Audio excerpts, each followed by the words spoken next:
Shocking details continue to emerge about what allegedly went on at Sean Diddy Combs' freak-off parties, and we're learning what it took to get on the list of the alleged drug and alcohol-fueled party. According to a report by the New York Post, one party planner said the women invited were subjected to a weight requirement, and Diddy was seemingly picky about the women who attended the notorious freak-offs. One anonymous party planner who claimed she worked with the embattled music mogul told the New York Post she kept a scale in her car to make sure no female guests weighed more than 140 pounds. She told the Post, "We would do a weigh-in if necessary. The girls had to be young and hot, so I always had a scale nearby in case I needed to make sure. The number was 140 pounds, but if a girl was really tall, there was a little bit of discretion involved." The anonymous party planner told the outlet there were other requirements too, like no flab, no cellulite, the women couldn't be overly pierced or tattooed, they couldn't have short hair, and the girls had to be young and hot. And the women had to dress to impress the mogul. The planner said no pants, no jeans, no flat shoes. Everyone had to be in stilettos. Every girl had to wear a party dress that was preferably short, but long enough to cover their butt. However, it couldn't be longer than mid-thigh, and the cleavage has to show. As Combs has been locked up since his arrest and more lawsuits have been filed against the mogul, some Jane and John Does allege they were minors at the time of the alleged assault. The party planner admitted to the Post they never asked how old the girls were. The anonymous party planner said it was a don't ask, don't tell situation. She said she was young herself during that time and thought they weren't asking their ages because of drinking laws. Another source told the Post she was a dancer who performed at the Bad Boy Records founder's 2005 VMA after party. She also remained anonymous, but told the outlet she was paid $250 to dance at the after party, but was told there was an extra $1,000 for her if she went to the mogul's house later for more dancing. She said she was just 20 years old at the time and said ultimately she didn't go to his home, but said she knew other girls who did, but they wouldn't really talk about what happened there. Combs' notorious freak-offs have been at the center of the government's case against the mogul. After his arrest on charges of sex trafficking, racketeering conspiracy, and transportation to engage in prostitution, the now disgraced mogul pleaded not guilty to the charges and continues to deny all wrongdoing. And following his arrest in mid-September, the mogul faces several civil lawsuits from women and men across the country who allege he sexually assaulted them during his exclusive parties. In one of the most recent batch of lawsuits he faces, the backdrop of his accuser's rape was an after-party at the 2000 VMAs. One lawsuit filed by a woman under the moniker Jane Doe alleged she was just 13 years old when the hip-hop producer drugged and raped her with another unnamed male celebrity, and they took turns watching with an unnamed female celebrity. And some of the plaintiffs, who include men who have filed lawsuits against the mogul, allege his infamous white parties weren't just a place for celebrities to mix and mingle. Another suit filed by a John Doe who lives in North Carolina alleged he was just 16 years old when he was recruited to attend the mogul's infamous white party in the Hamptons. He claims while at the party he spoke with Combs about his Hollywood dreams. However, Diddy allegedly told him he needed to inspect his penis because it was a rite of passage for anyone trying to break into the industry. Doe alleged Combs cupped his genitals for an extended period of time and told him people would be in touch with him. Another John Doe, who said he was a security guard at the infamous party, alleged Combs sexually assaulted him. Combs has denied all the allegations against him. In a statement, his attorneys wrote, "In court, the truth will prevail, that Mr. Combs has never sexually assaulted anyone, adult or minor, man or woman." According to Combs' federal indictment, the freak-offs were elaborate and produced sex performances and were highly organized parties. According to federal prosecutors, Combs used his associates to book hotel suites, recruit sex workers, and distributed various drugs to coerce partygoers into sex and keep them obedient. The government alleges Combs recorded the drug-fueled orgies and watched them for his own pleasure. But the indictment wasn't the first time we've heard of the freak-offs. They were first mentioned in Cassie's jaw-dropping lawsuit that was filed in federal court last November and settled within a day. However, according to Combs' attorneys, the so-called freak-offs were consensual and said the individuals who participated wanted to be there. But eventually, it'll be up to a jury to decide the mogul's fate, as Diddy will ultimately have to answer to his alleged crimes in trial, which is slated for next year. Let's bring on criminal defense attorney Safa Robinson Ferrer to get her take on these claims. Now, Safa, it's always great to see you.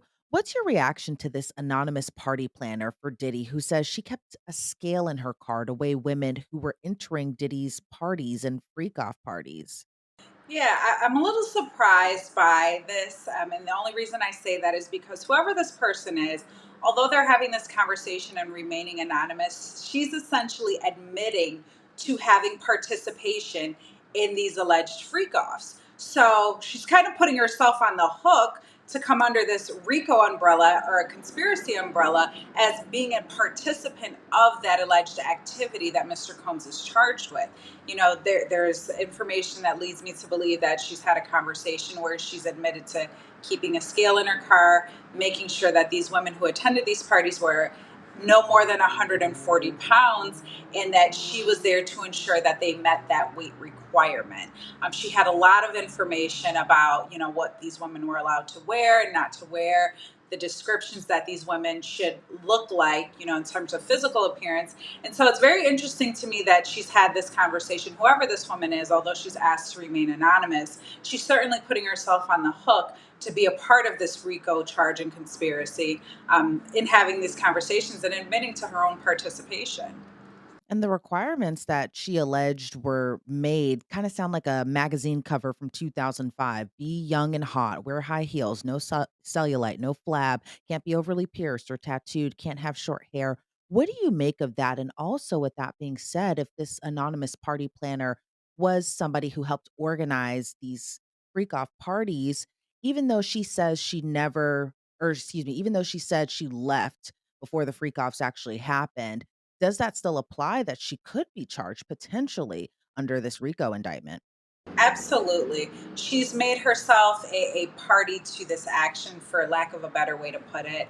And although she's not a party to the United States of America versus Sean Diddy Combs, she certainly has made herself a witness by making these sorts of statements and admitting to this sort of participation in these freak offs.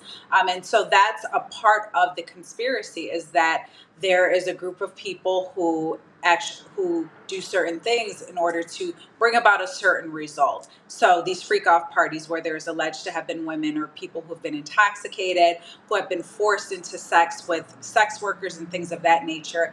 If this particular person was at the outset or at the beginning of this experience of checking people in, making sure that they're appropriate weight requirements and things of that nature. And yes, she may have left, but she also aided in facilitating those things that ultimately went on, if what she is saying is true.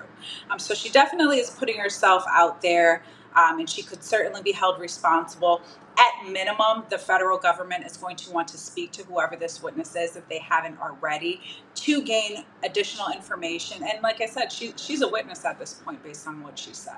According to this report, the guests were asked about their weight, but they weren't asked about their age. And this source claims it was because of drinking laws and some of the lawsuits that we're seeing that involve minors.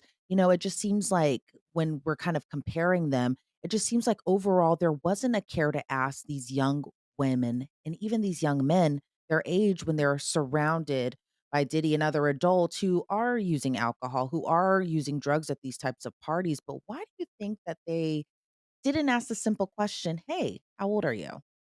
Two words: plausible deniability. I think that what a lot of people do is that they think that if they don't know, or if they don't ask the question like how old are you, that removes them from any liability because they don't know. So, I that would be my opinion as to why they maybe didn't ask, to keep themselves out of the loop. Well, I didn't know how old she was, so I can't be charged or I can't be liable, which is actually untrue. Not only that, if these individuals were underage and there's drinking, and they're drinking as a part of the party with, Mr. Combs and whoever else, there's certainly a question, at least in the state of New York, as to whether they could have been charged at that point in time with endangering the welfare of a child, and a list of other charges with respect to that alleged activity. But I think that oftentimes people don't want to ask the question because they want to be able to deny it later, or act as they are oblivious, like ignorance is bliss.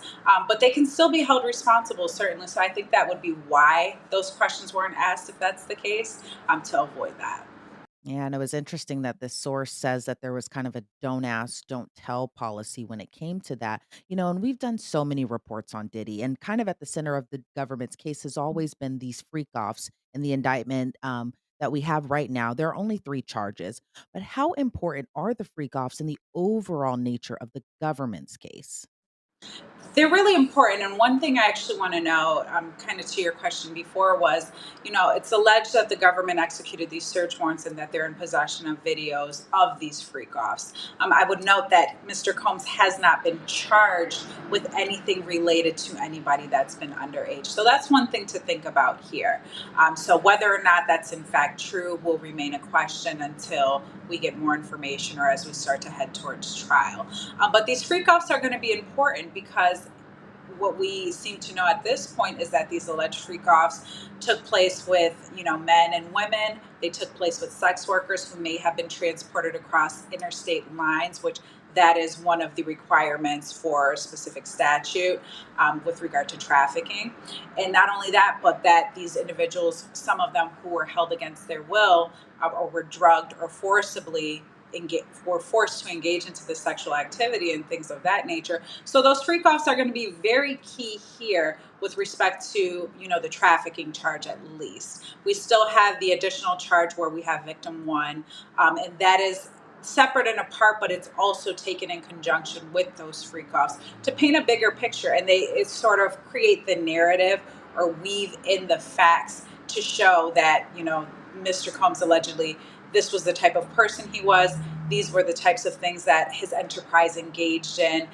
They had done it with, one female victim or victim one, if it is a female victim. And not only did he do it with this specific victim, but he's also done it with other individuals. And that victim one may have also been a party to these freak offs, which there appears to be evidence that he's transported sex workers across interstate lines and engaged with a number of individuals in those freak offs.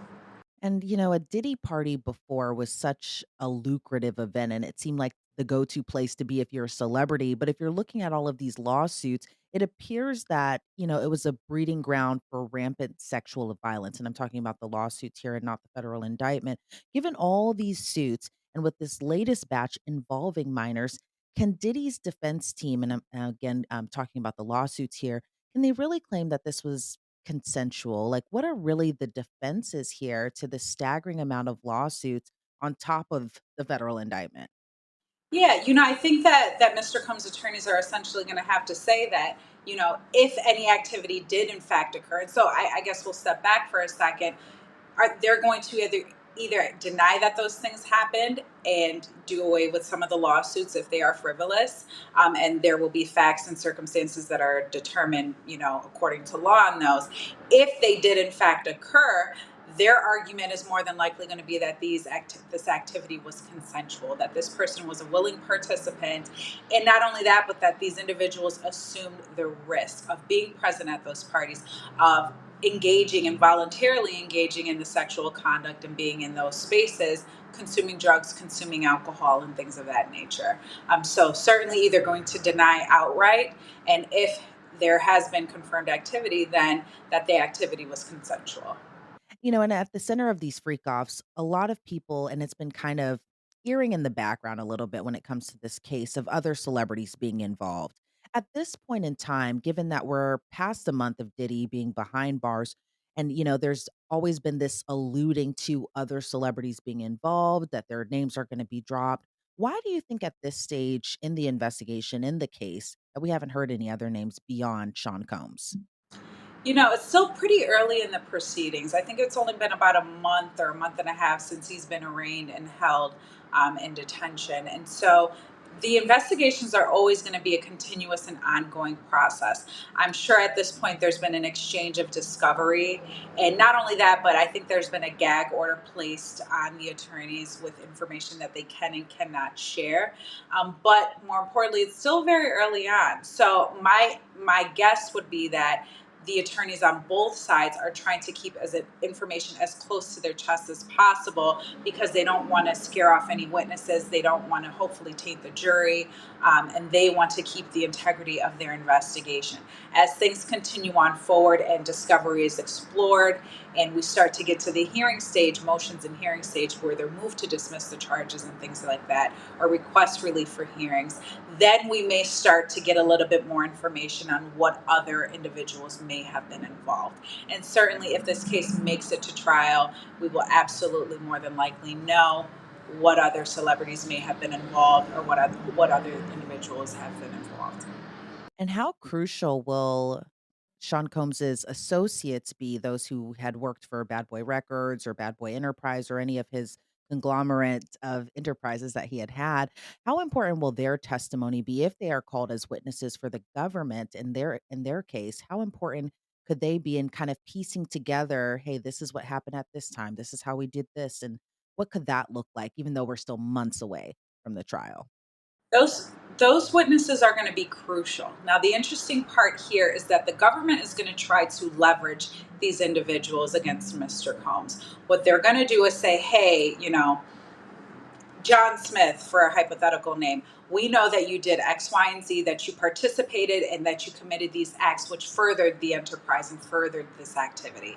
We will charge you unless you want to get ahead of this and cooperate with us as a witness, for our investigation and for our prosecution." And so those individuals are going to be very crucial. There's going to be other questions, legal questions that those individuals will have to figure out and dig through, if they're going to waive specific rights, if they're going to have any immunity. All of those things are legal things that we're going to have to get around before we get to the point of them testifying, before they decide what position they're going to take on this case, because they can be equally liable as Mr. Combs if they are found or viewed in the eyes of the government as a part of that enterprise.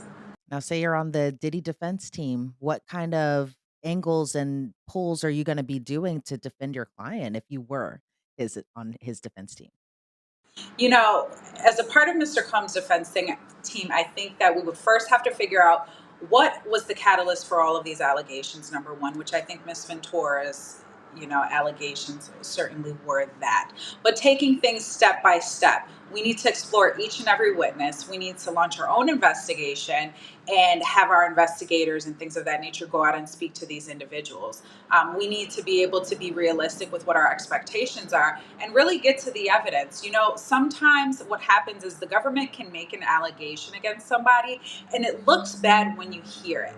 But when you actually dive into the evidence, when you see these videos and you see this footage or you speak to these witnesses, it oftentimes creates a narrative that completes the picture that may not be as bad as what it could be or what you would think it was on paper. And I know that's bad and people may not want to hear that. And I'm not saying that would absolve him from all liability. But at the end of the day, we have to take things step by step, one piece at a time, and get through each witness, get through every allegation.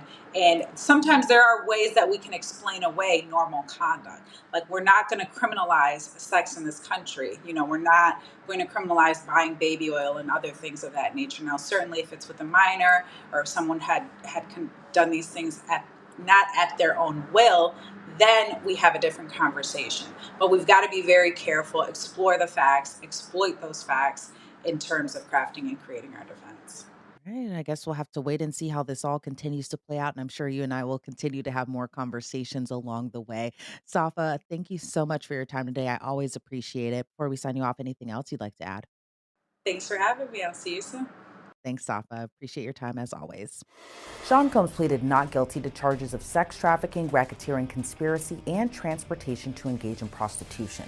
His next court date is slated for next month, and his trial is slated for May of next year. Reporting for Law and Crime, I'm Elizabeth Milner.